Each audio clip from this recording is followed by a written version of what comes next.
गेल्या 24 वर्षांपासून परमपूज्य सिदाजी अप्पा देवर्षी यांची धुळे ते चिडगुप्पा कर्नाटक या ठिकाणी पायी तीर्थयात्रा काढण्यात येते।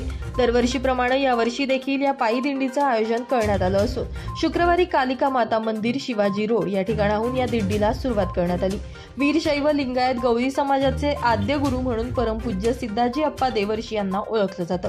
त्यांच्या स्मरणार्थ काढण्यात येणाऱ्या या दिंडीमध्ये गवळी समाजाच्या 50 ते 60 महिला पुरुषांनी सहभाग घेतला असल्याचं आयोजक गुराजी अप्पा दहीहंडी यांच्याकडून सांगण्यात आलंय।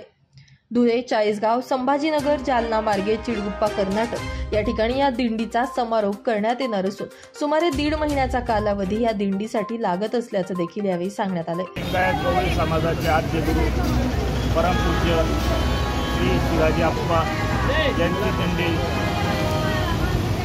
दरवर्षाप्रमाणे धुळे येथून माता महाकाली शिवाजी रोड येथून आज सुरुवात होत आहे।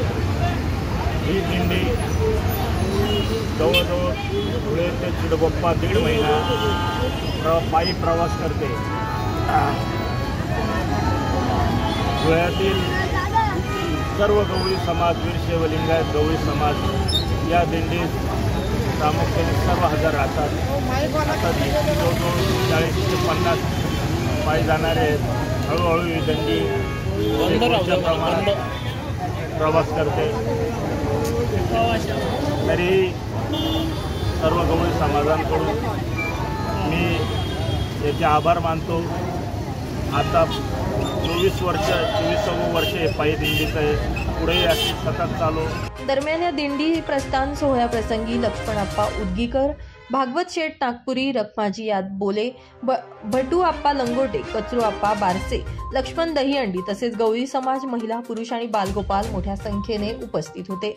रूपक बिरारी, माझा महाराष्ट्र न्यूज, धुळे।